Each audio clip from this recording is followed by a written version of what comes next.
درود بر جنگاوران مدرن و شما مخاطب ارجمندی که این پیام رو پیدا کردید. اینجا نوالیسم مدرنه، تنها کانال رسمی که با تمرکز بر آموزه‌های دون خوان و دون کارلوس به پژوهش‌های متافیزیکی در رابطه با سیستم معرفتی و جهانشناختی جادوگران و بینندگان مکزیک باستان میپردازه. بچه‌ها، میخوام مفهوم سالک رو براتون تعریف بکنم. تا جلسات گذشته که مقوله کالبد انرژی رو خدمتتون عرض کردیم، الان آماده هستیم که بر مبنای همون مفاهیم سالک رو تعریف کنیم.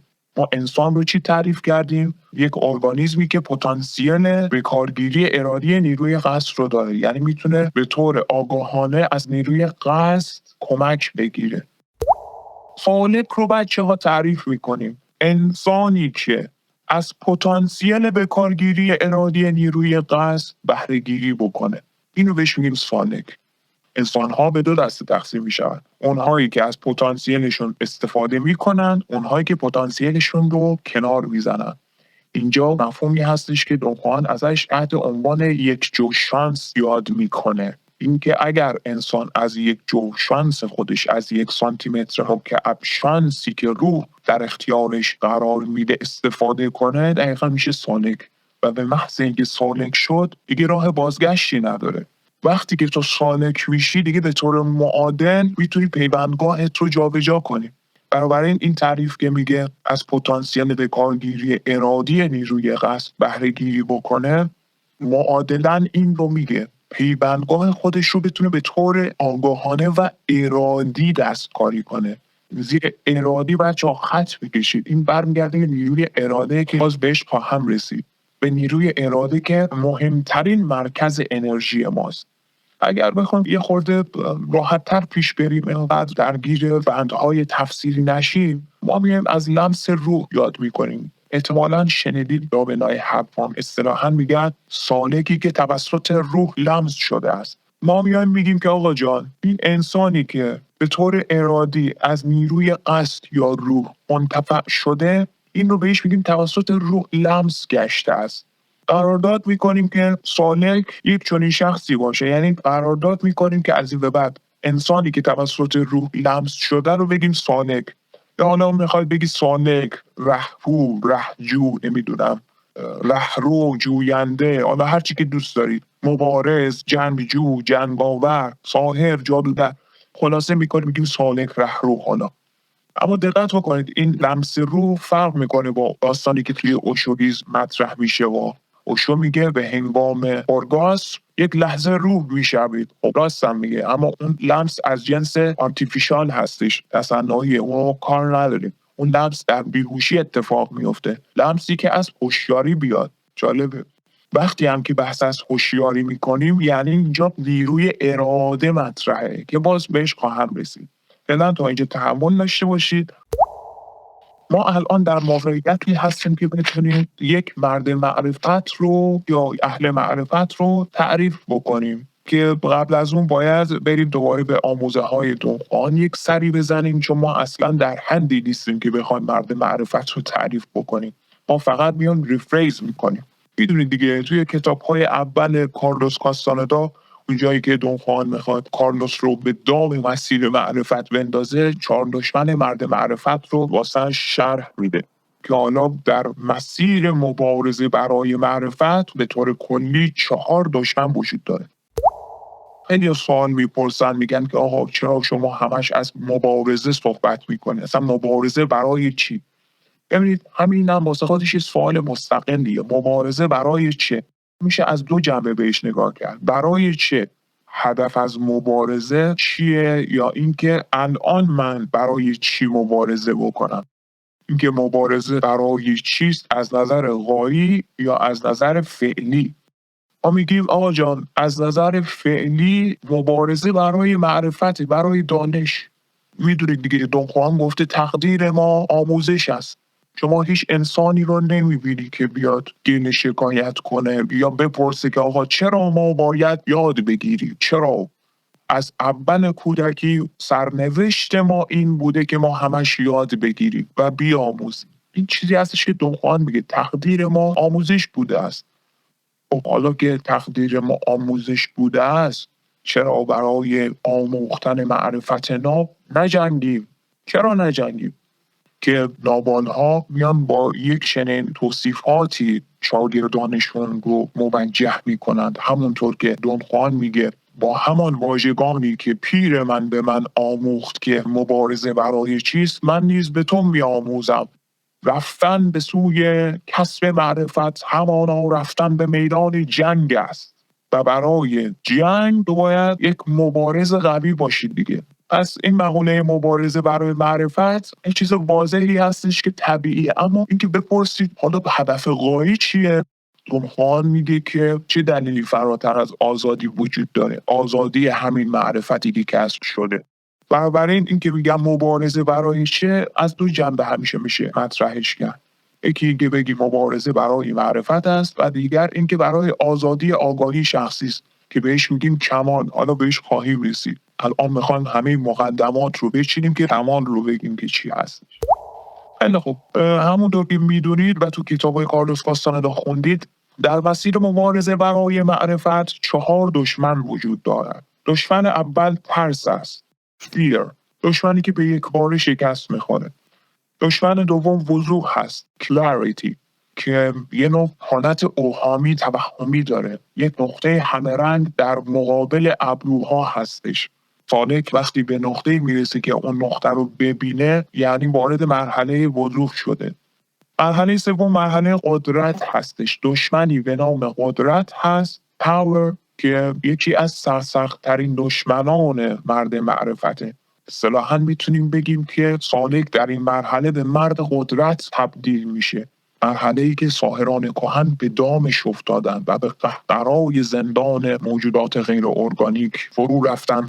سالک در این نقطه به یک سری توانایی‌های ابرآگاهی دست پیدا میکنه، یه سری عجیب مجیب میتونه بکنه، همون چیزی که دونخوان گفت به کمک اقتدار تاتوره تونست پرشی به ارتفاع یک درخت انجام بده و فلان و اینجور داستان. و دشمن چهارم کهولت یا اولد ایج هستش. اولد ایج آخرین دشمن مرد معرفته که در صورتی که سالک از این دشمن عبور بکنه اصطلاحاً بهش میگن مرد معرفت.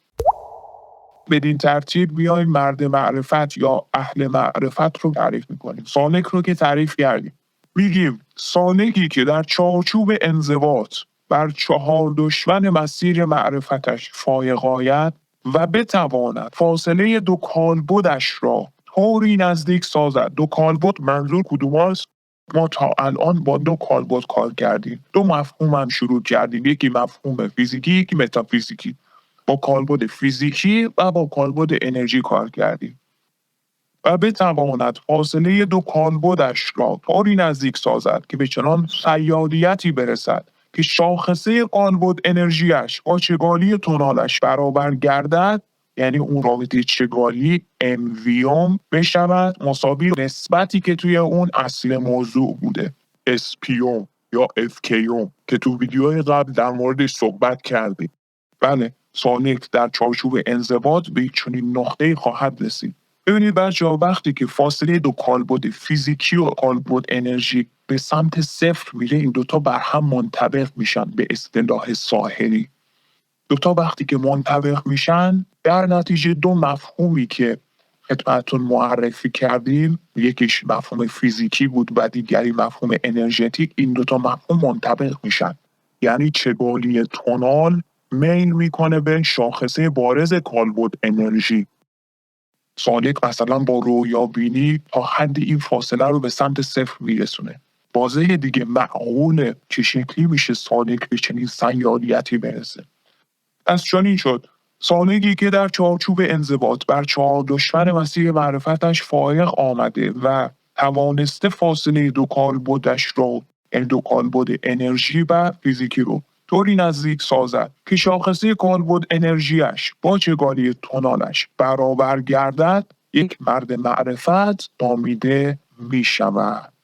این قضیه مرد معرفت شما میتونید بنویسید به عنوان یک نکته تئوریک. برای هر مرد معرفت داریم را ایندکس تاو یا همون تاو مساوی هستش با ام ویوم جرم به هج مساوی هستش با S پیوم نسبت سلف ایمپورتنس به پروپرایتی مساوی هستش با F کیوم و بدین ترتیب هرچی چگالی بیشتر باشه واضح سلف ایمپورتنس بیشتره، حماقت بیشتره. اینا صورت کسرن دیگه، نسبت مستقیم دارن و برعکس مخرج کسر کم میشه. اینا دیگه ویژگی های کسرهای ریاضی هست.